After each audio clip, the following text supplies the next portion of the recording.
And what is leadership? You're serving. At the end of the day, you're serving others. You're giving everybody what they need to be successful, tools, training, systems, and support, and clear direction, in no uncertain terms, exactly what's expected and when. And you measure that performance, you hold the behavior accountable to that goal, and then you move forward from there. So those.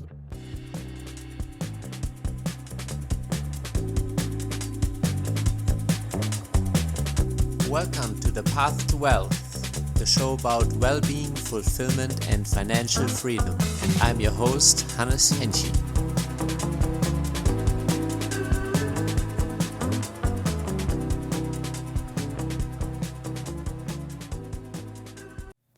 Welcome back to the Path to Wealth podcast. My name is Hannes Henschel, and today we have a very special guest, Greg Dickerson. Founder and CEO of Dickerson International, Greg is a serial entrepreneur and real estate developer. With over 2 decades of experience, he has built hundreds of homes and commercial buildings, started a range of companies from the ground up, and coached and mentored hundreds of people. His current mentees have over $2 billion in assets under management and deals in process. He's endorsed by people like Grant Cardone, Jason Yarusi, and Joe Fearless, just to name a few. Greg has served in the United States Navy, and he has always been known for his willingness to serve on boards and non-profit organizations. Thanks for coming to the show, Greg. Hannes, thanks for having me. Yeah. Obviously, someone like you with an ocean of knowledge, it's a pleasure and an honor to have you. So where did you start your money and wealth journey? Yeah, so, I went in the Navy right out of high school. I'm a natural born entrepreneur. I was the kid that would go around knocking on doors looking to make money. So my dad basically taught me, he said, if you want something, you need to figure out, how to make the money so you can go get what you want. He wouldn't give me the money for it. So, as a young kid, I'd knock on doors, cut grass, rake yards, wash cars, whatever it took to make the money. So that's kind of how I'm wired. And then, everybody in my family were military, so I knew I was going to go in the military right after high school. I didn't want to go to college. I wanted to get started on my entrepreneurial journey, but I wanted to serve my country as well. So I did 4 years, got out of the military, and the only 2 things that I did before I went in the military when I was in high school was working odd jobs and restaurants. So I have a restaurant background as well. My first restaurant job was making and delivering pizzas, and then after that, I went to work for a restaurant chain, local seafood restaurant chain, and was a dishwasher busboy. And then I learned how to become a prep cook, and then learned how to become a cook, and then worked my way into management and that kind of thing. So did that while I was waiting to go into the Navy in my high school years. After the military, when I got out, I worked in restaurants at night, and I always had a little construction side business during the day. And the way I got into that was one of the guys that was working on the restaurant. He was building an addition on the restaurant, and he hired me to come clean up after him. So I'm a hard worker, and he liked me. So I started following him around to his other jobs and helping him and kind of learning from there. Part of my restaurant journey was I worked for Lone Star Steakhouses, and I was a district manager for them, running restaurants in the western part of North Carolina. And I moved to the Outer Banks of North Carolina in 1997. I wanted to open restaurants there, but instead I ended up getting into construction. So I started a little remodeling handyman company. It was just me, my truck, my tools. I had no money, no backers. Nobody in my family were entrepreneurs. Nobody in my family lived there. We just moved to that area because I'm a surfer, lifelong surfer, and that was the best surf on the East Coast. And I'm from Virginia Beach, Virginia, so I wanted to live on the Outer Banks. So anyways, I moved there in 1997. Trying to get an addition put on my house and get some work done, around the house that I bought. Nobody would call you back. So where there's a problem, there's an opportunity. So I started talking to my neighbors, and my neighbors said, yeah, everybody's so busy, you can't get anything done. So I started a little construction company doing remodeling handyman work. My first year, I did $250,000 in sales. 7 years later, I built that into a $30 million building company. We were a building development company. Started 12 other companies along the way and reinvested all the profits into other real estate development projects and scaled it into hundreds of millions of dollars of real estate deals that I did with my own money. No investors, no backers, just me. And then I did, do deals with other people as well, hundreds of millions with other people. And then, other venture capital investments and equity capital investments and things like that. So, that's the long story short, 25 years now since I started my full-time entrepreneurial journey, and, still moving forward. Yeah. me being an immigrant, it's your journey just sounds like the true American dream story. Literally from the dishwasher to the millionaire. Yeah, exactly. And a laborer. So when I started in construction, I was cleaning up job sites, toting lumber, shoveling, rocks into wheelbarrows and, grunt work all day, every day. So yeah, I'm the literal definition of, working hard, working smarter as I went along. Even though I don't have a formal education, I'm very highly self-educated. So, I read business books, read Rich Dad, Poor Dad, and what I got out of Rich Dad, Poor Dad. A lot of people get real estate out of that book. What I got out of that book when I launched my, first companies back in 1997 was I wanted to be Rich Dad. So what I got out of that book was you want to own businesses that generate cash flow so you can invest in other assets. And contrary to what everybody thinks, the best investments you can make are usually in businesses. And then what you want to do is take that cash and you want to reinvest that into other assets. And for a lot of people, your income, your job is your business right now. If you're making, a good income, that is your business. So you want to multiply and, take advantage of the velocity of your cash that you're generating from your job or your business, reinvest that in other assets. And, for me, real estate was a natural fit because I was in construction and I was working for some people, other developers and investors that were buying properties, renovating them and renting them out, building, properties and things like that. So I learned from them how to do those things. I'd never built a house before, didn't know how to do it until I started working for other people that were doing those things. So I learned from them. And, the way I grew and scaled my company was hiring people that had built multi-million-dollar beach houses. I'd never done that. I hired them, had them come work with me to build the company, and I learned from them and let them do their thing. Yeah. You just said something that if you own a business and you have that kind of cash and also kind of recurring cash flow, that's when real estate also as an asset becomes more interesting. And I think that's something that I observed with people that build some of the larger real estate empires that we maybe see on social media and YouTube. Like, for example, Grant Cardone has a highly profitable business and he takes, I would assume, a lot of that money and puts it back into real estate. And I think you in your own right, you did that. You build businesses, but you also make sure that you use the money that's coming out of those businesses wisely. Yeah. A lot of the most successful people, countries, individuals in the history of the world stored their wealth in real estate. That's where it was originally. It was either gold or real estate is where nations, sovereigns, high net worth individuals, billionaires, investors, that's generally where you had. And then, of course, when the stock market came along and equities and things like that, that became another avenue, to store wealth. But still, the number one, storehouse for wealth is still real estate. Gold obviously is still, storehouse of wealth. And there are, Bitcoin is becoming somewhat of that, in the cryptocurrency world. And, so there's other alternatives out there. But with real estate, you've got leverage, you've got tax benefits, you've got residual income. And to your point, Grant Cardone, his story is not unique. He started as a car salesman and then he started teaching people how to do that and how to be successful in car sales.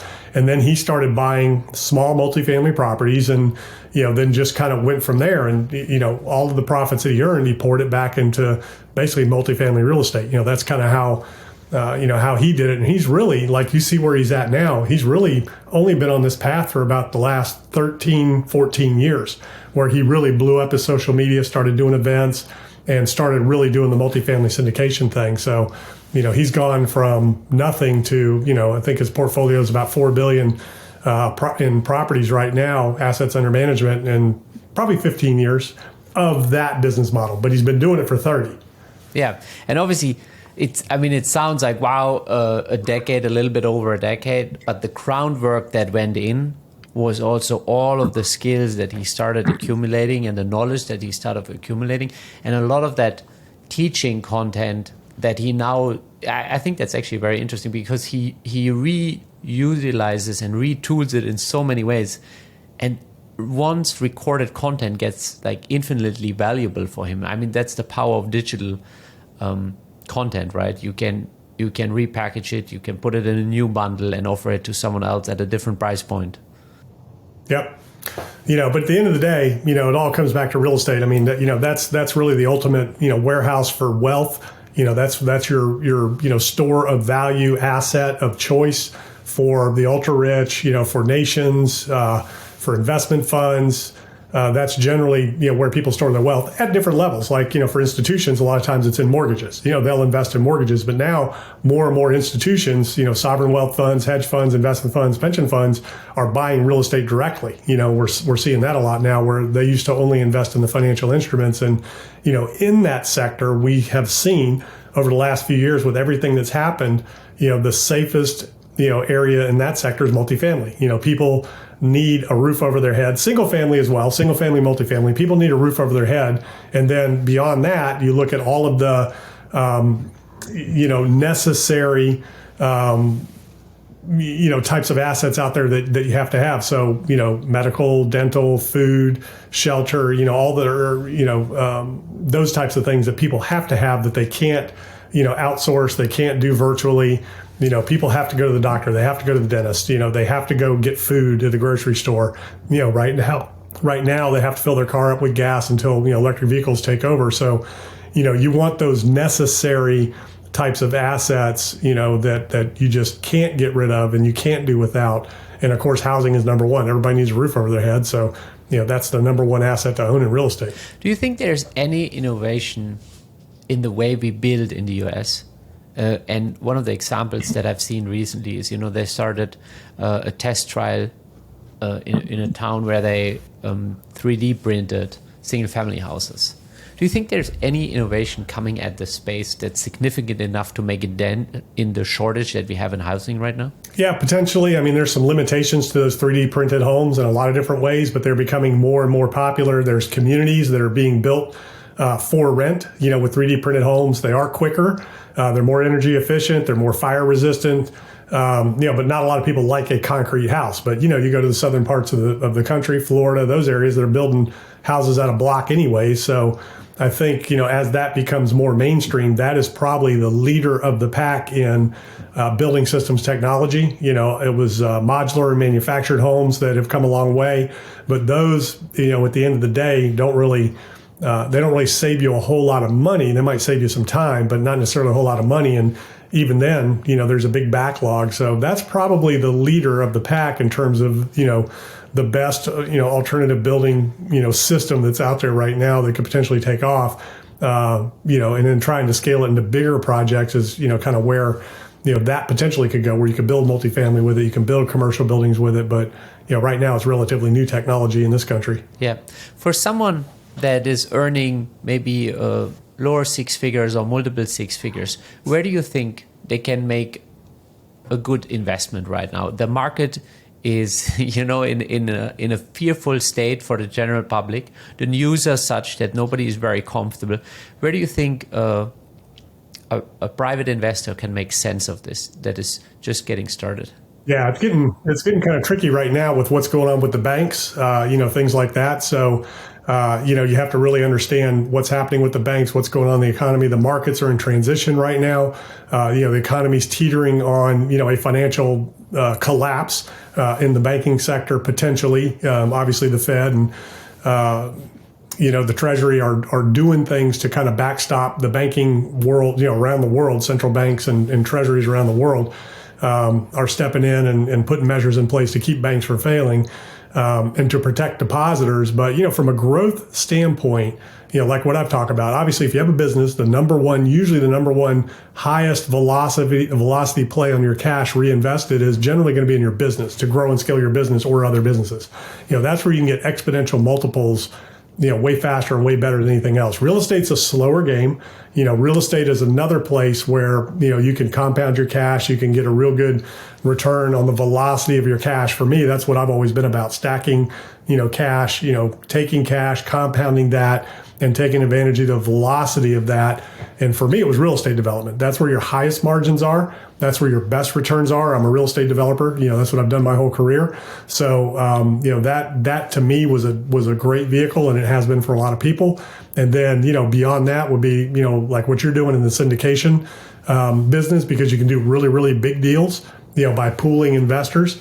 And, generally your limited partner investors can get double-digit returns, which is very difficult. The markets generally, if you're just putting your money with a wealth manager or you're just, diversifying, if you could get 10% a year, you're doing pretty good. Most people have not been getting that in the markets.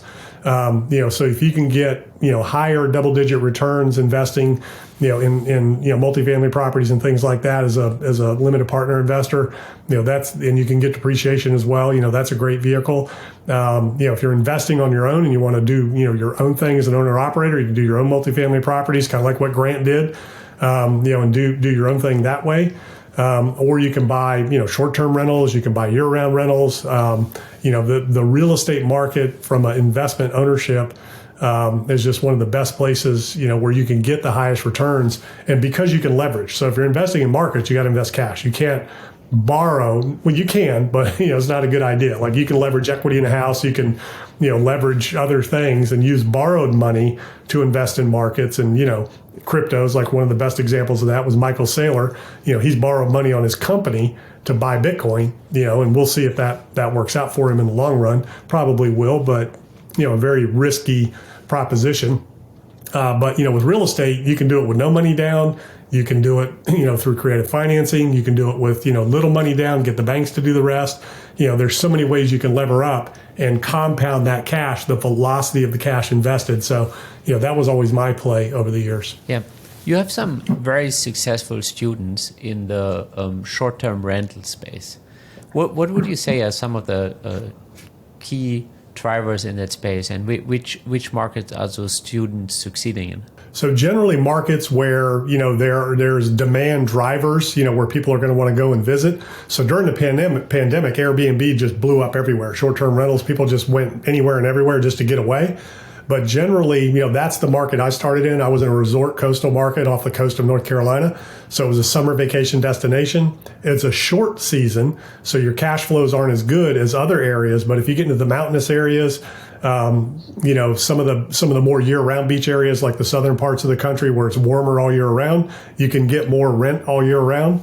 And so those are the markets that you want to look at where, short-term rentals have always been kind of a thing, and you're not going to get resistance, to that, like you're seeing in some of the cities that are, the hotels are kind of coming out and lobbying against short-term rentals and things like that. But, the cash flows are good. Short-term rentals are popular, but you just need to make sure that, you're not doing it just anywhere. You want to make sure you've got, an area where there's something that's going to bring people to the area. We have national parks, the seashore, mountains, ski resorts, tourist destinations, things like that. So anything around those areas does really well. And then people are looking for experiences. So a lot of the people that, are doing short-term rentals that are in my program, some of them are doing, nuanced types of things like either cabins, or they're doing multi-property compound kind of things, and, a lot of different avenues. But yeah, I've got some people doing short-term rentals that are just killing it. One property netting, $40,000, $50,000 a year on a $300,000 investment. You're not going to get that kind of return anywhere else. Yeah, that's right. But it also, I guess it takes more management, and you need to refine your systems to keep it, I would say, smoothly operating, compared to other investments that you could do. Yeah. You have a couple of choices. You can hire professional property managers, or you do it yourself. The people that are making the most are doing it themselves.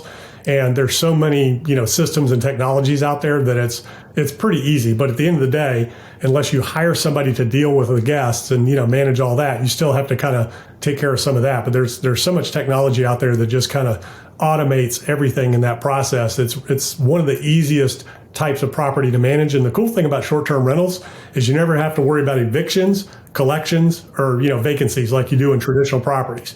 Those are the three things that attract me to the short-term rental market. I've never really been one to own long-term rentals. The short-term rentals were the only types of properties that I ever owned in the residential world.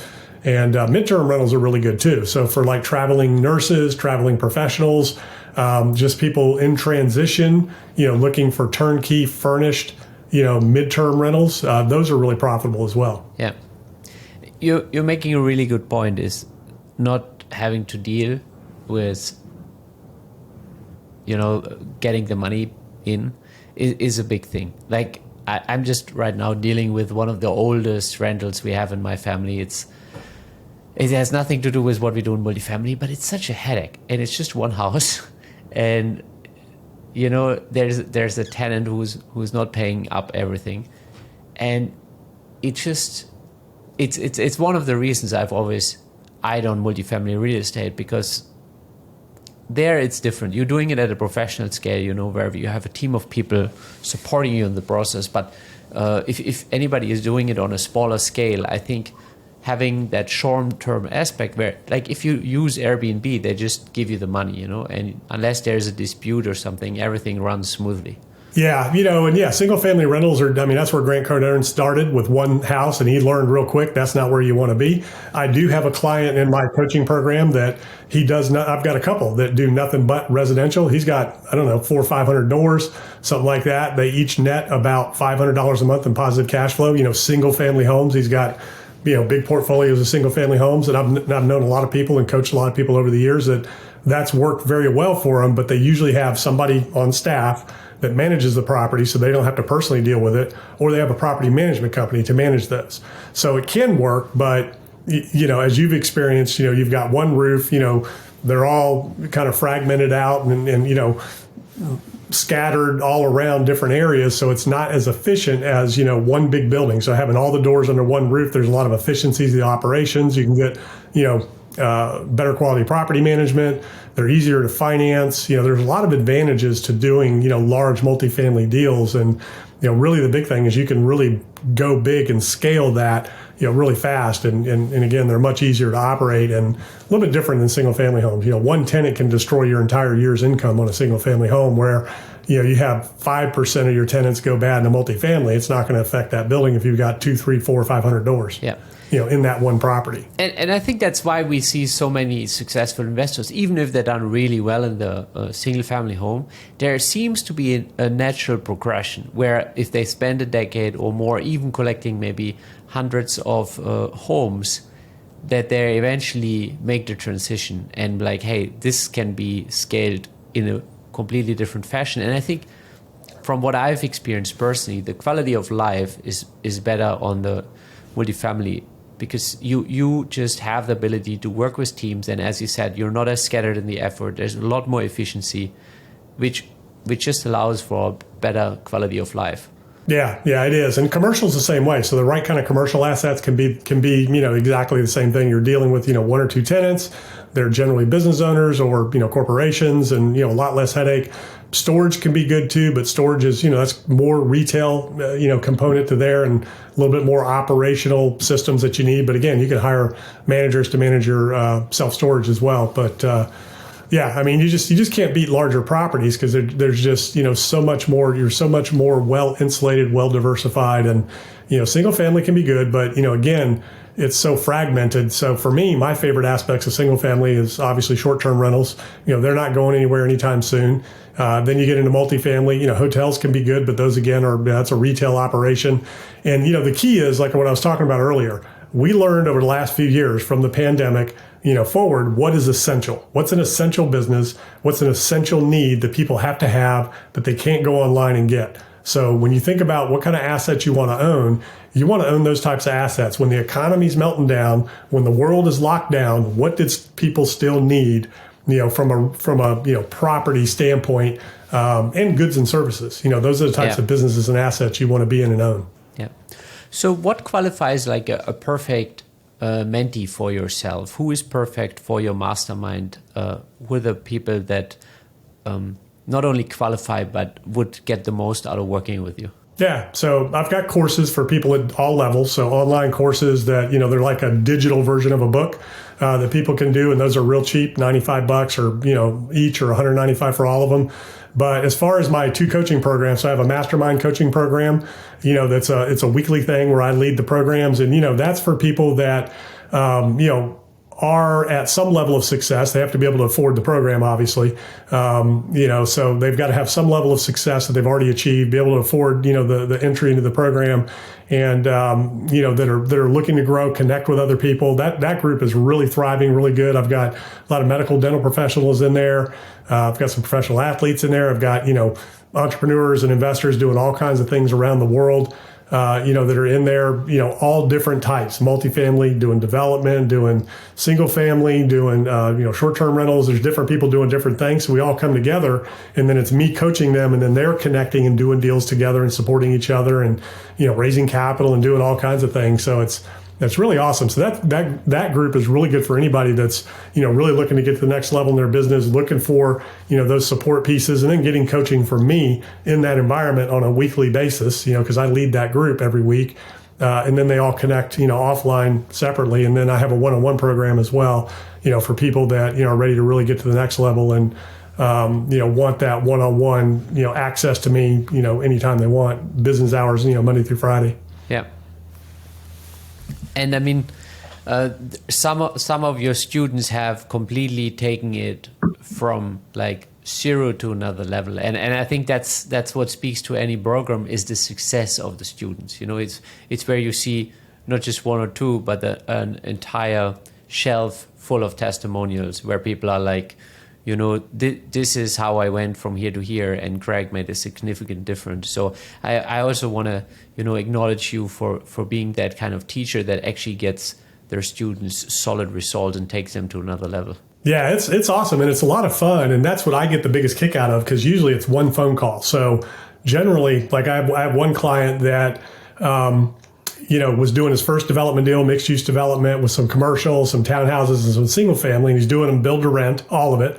And he might sell some on the houses, but right now he wants to build them all and hang on to them. And he came to me. I helped him negotiate the purchase on the land. During the process, I made one suggestion on one phone call that saved him $3 million on his site work. I said, look, we need to go get this piece of land. It'll save you a bunch of money and get you some extra units. So one phone call, we identified the opportunity, saved him $3 million in the cost of the site work, enabled him to get another 10 units for the project that were each worth another $1 million each. So that was another $10 million added to the value of the project and income and all that. And, now he's doing his next deal. He met somebody in the mastermind. They're doing a joint venture, doing another ground up deal. And he's getting ready to exit his dental practice, for 8 figures. So that's the other thing. I help people grow and scale their business, because almost everybody in there is either an investor or a business owner somewhere else. So it's not just the real estate. I help people with their business as well. And, you've seen the stories. There's other clients in there. I had one client that he'd been a real estate investor, residential broker, and, owned some commercial properties, for, 10, 12 years before he came into my mentorship program and mastermind. And I worked with him on one deal. It was a 4-property portfolio that he took down. I showed him how to take that deal down, where he ended up doing the whole thing with zero money out of his pocket, ended up with $100,000 in positive cash flow after the deal was done, and $1 million in equity like the day he closed, and zero money out of his pocket, 4 commercial properties. He had no clue how to do it. He said, hey, I got this deal. I don't have the money. How do we do this? So I coached him through the whole process, and really one phone call showed him exactly how to do it, and he went and did it. So, and I get those over and over and over, because a lot of times that's just, what it is. I had a couple of house flippers that were clients.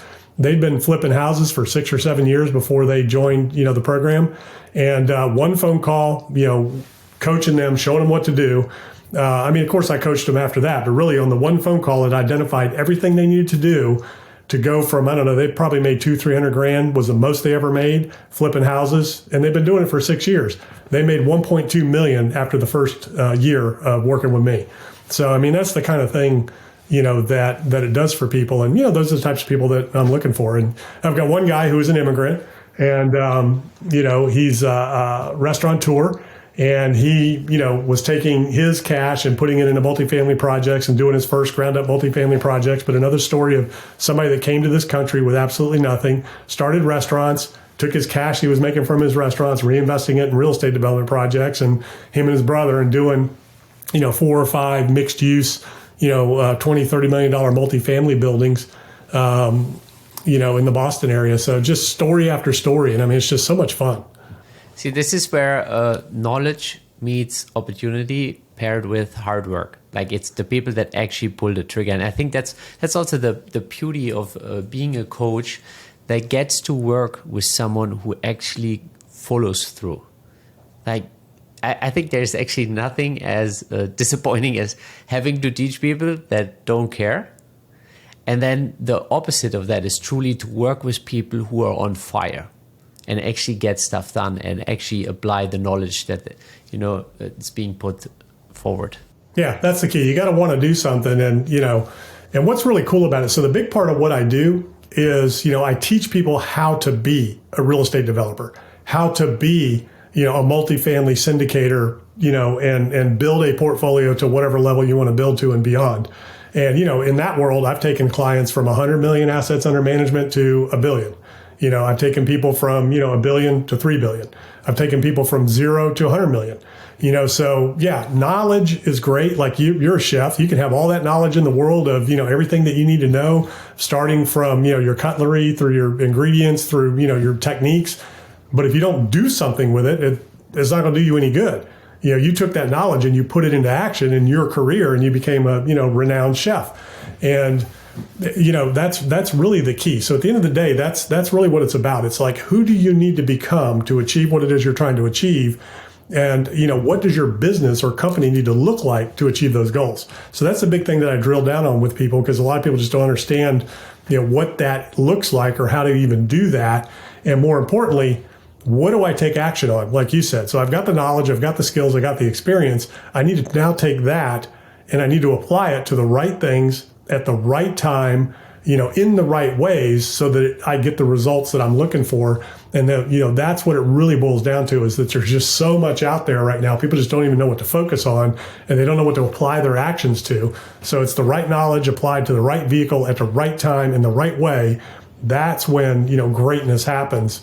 And, more importantly than that, the real key to all of it is, if you're going to get to the next level, you got to become that leader, delegator, motivator. You have to get out there and you have to build a team and lead that team, to get to the end goal. And that's, a lot of people don't know how to do that either. So, those are the types of things that, I help people with and work with people, and that's why they get such great results so fast, because those are the things that we focus on.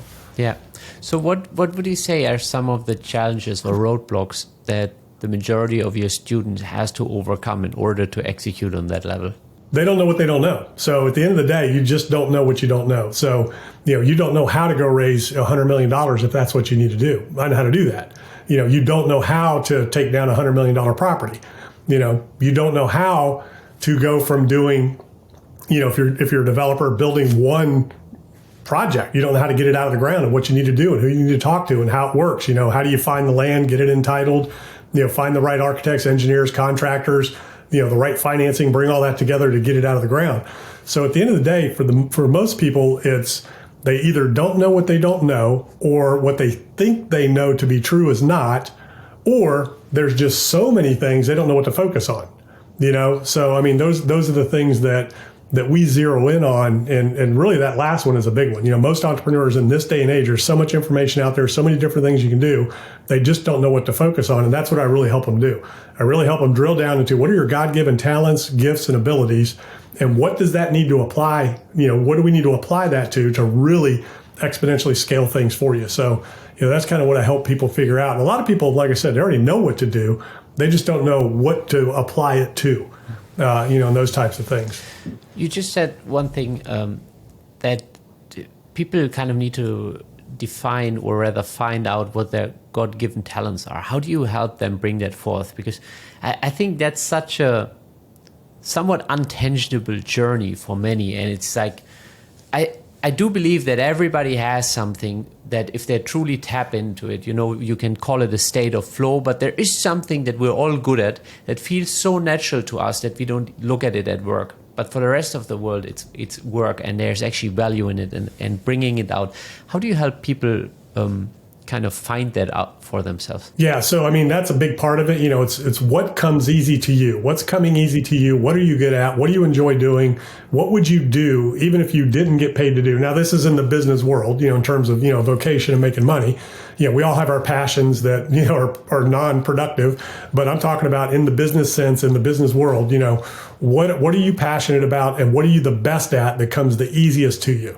That's the sweet spot right there. And that's what we help people kind of figure out. And then the rest of it, you outsource and you delegate, so that you can focus on the one thing that's going to really move the needle, down the road. And that's the biggest problem with most people is, number one, they either aren't able to identify or aren't honest with where they really are.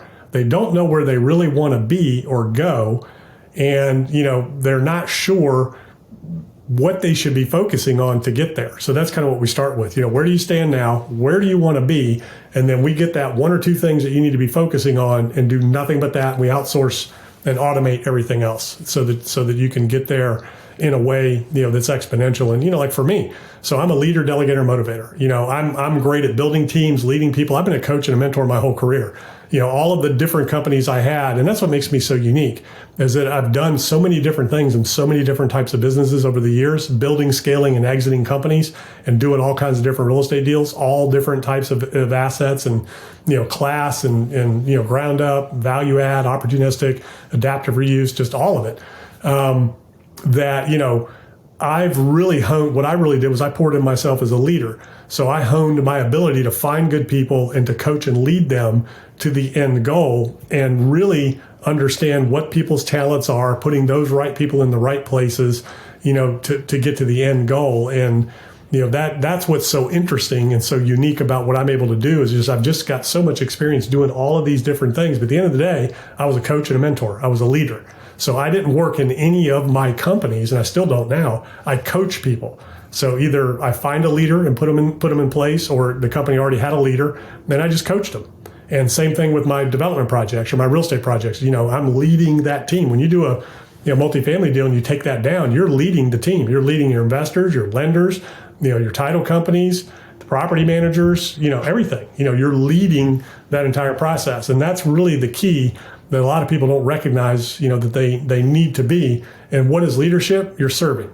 At the end of the day, you're serving others. You're giving everybody what they need to be successful, tools, training, systems, and support, and clear direction, in no uncertain terms, exactly what's expected and when. And you measure that performance, you hold the behavior accountable to that goal, and then you move forward from there. So those in a nutshell are, the things that we do and work on that I help people become. Yeah, and I think what you just said, also it reminds me a bit of the success that I've seen with people, for example, like Tony Robbins. He is a leader and motivator and a delegator too. And he runs so many different businesses that from an outside perspective are completely unrelated. Like some of them are health, some of them are motivational coaching, others are completely different.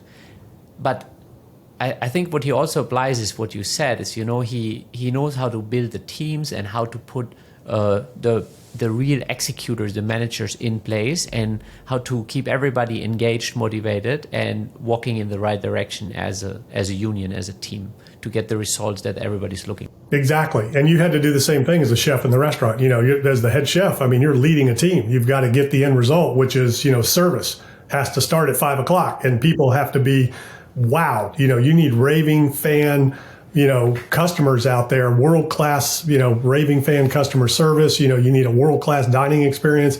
That takes a team. Somebody's got to lead that team. And, at the end of the day, that's where my best business training came from, was restaurants. Because number one, you learn your numbers, right? So the other part of the business that we dig into is the numbers. So that's the other aspect. If you don't know your numbers, you don't know your business. And more importantly, what numbers do you need to be focusing on? So what the restaurants taught me was it's all in the numbers, squeeze a nickel out of a penny. It taught me leadership, management, working with others, working under pressure, all those things. The restaurant industry is one of the greatest business leadership incubators I think there is on the planet. And, teaches you how to multitask. So I was always able to do a lot of different things efficiently, in that environment. And then I took that into the, real estate and construction and business world and used those skill sets, along the way. Plus, like I said, I've constantly educating myself, developing myself, building my leadership skills. And I've spent hundreds of thousands of dollars on my own education, probably millions at the end of the day when you factor in the people that I've paid that work for me that I learned from, the mistakes I've made, but just formal, buying books, courses, and going to seminars, probably $400,000 I've spent on my own personal professional development over the years, and then millions hiring people to work for me and paying them so I can learn from them. So mentors, come in a lot of different ways. And, those are the types of ways that I've learned. But you got to educate yourself. You got to pour into yourself. You have to develop yourself. You have to constantly, be engaging, joining masterminds, going to seminars, whatever it is you like to do, books, courses, whatever. Those are the types of things you have to continually do so that you can get yourself to the next level. And when you look at any great leader, whether it's a Tony Robbins, or business person, or, people in industry, I watched something on 60 Minutes last night, another, story of an immigrant that came to this country with nothing. He's a billionaire now, just bought a soccer team in Italy. I can't remember his name, but great story. He was in the, cable industry, like underground cable industry. Same thing, educated himself, got an MBA. And then, went out and took action and identified an opportunity and acted on it. And now he's got this, huge company and he's a billionaire and just a regular guy, doesn't fly around in private jets and big yachts and all that stuff. Just a Warren Buffett kind of a, humble, nimble kind of guy, Sam Walton kind of guy, Yeah. I like those type of human beings, no? Like that are not too flashy, that I don't know, that come from a sense of service. Yep, exactly. So, Greg, one of my last and favorite question is always like, what do you consider a life well lived? So to me, it's all about impact. It's all about helping others, serving others, helping others achieve their goals and their dreams and, the fulfillment in their lives that they're looking for. I mean, that's kind of what it's always been about for me. I've gotten more delight out of helping others achieve their goals than any deal I've ever done. So, business is fun, deals are fun and all that, but, those will only fill you to a certain point. At the end of the day, it's all about relationships and it's all about helping other people, achieve their dreams and goals so that they can in turn impact their world. So it's the butterfly effect. If I can impact you and help you achieve your dreams and your goals and your financial, outcome, what can you do with that? And what kind of impact can you make in the world with that? And that is what you see in the testimonials on my website as well, is that not only were people able to hit business milestones they never thought possible, but now they can give back in ways that they never even thought of. And that they get more excited about than the money they're making or the success they're achieving. So for me, at the end of the day, it's all about impact. I couldn't agree more. It's 100%. And I always have that idea in my head, like the seeds of a tree. You don't even know what seeds come after. Like, the first seed you plant might just be one tree, but that one tree can have like hundreds of other seeds and the multiplication of it is just beyond us. And we don't even know what's at the end of it, the lives we might touch in the future. And that's what really propels me forward and what excites me so much about doing everything we're doing. Yeah, and it's really interesting. My whole life I've been wired that way. I was born a giver, wanting to help others. I mean, that's just how I'm wired. And, the things that I do from a philanthropic standpoint, community service standpoint, I've always kind of been that person in the community doing different things. It's just something I was born with and it's the way I'm wired. And it fills me in a way that nothing else can. It's hard to describe. But the best way to explain it is, it's March Madness right now, college basketball going on everywhere. Look at the coaches, and what they're doing and why they're doing it, and then the players and what they say about the whole experience. I mean, to me, that's what it's all about. It's coming together as a team, as an organization, and coaching that to success and fulfilling the vision that, that everybody bought into and wanted and created and taking that to the finish line. And, it's exciting. That's why I like building companies. That's why I like building real estate. That's why I like coaching and mentoring people. It's just, I'm a builder of people. I'm a builder of things. That's what I love to do. I like it. Well, Greg, thank you so much for your time. I just appreciate you for who you are, the impact you're definitely having in the world. Where can people connect with you if they want to just reach out to you, learn more about your YouTube channel, or become one of your mentees? Yeah, it's gregdickerson.com. All my info is there. I also have a YouTube channel with thousands of videos, and everything's on that website, gregdickerson.com. Awesome. Thanks again. Thanks so much for your time.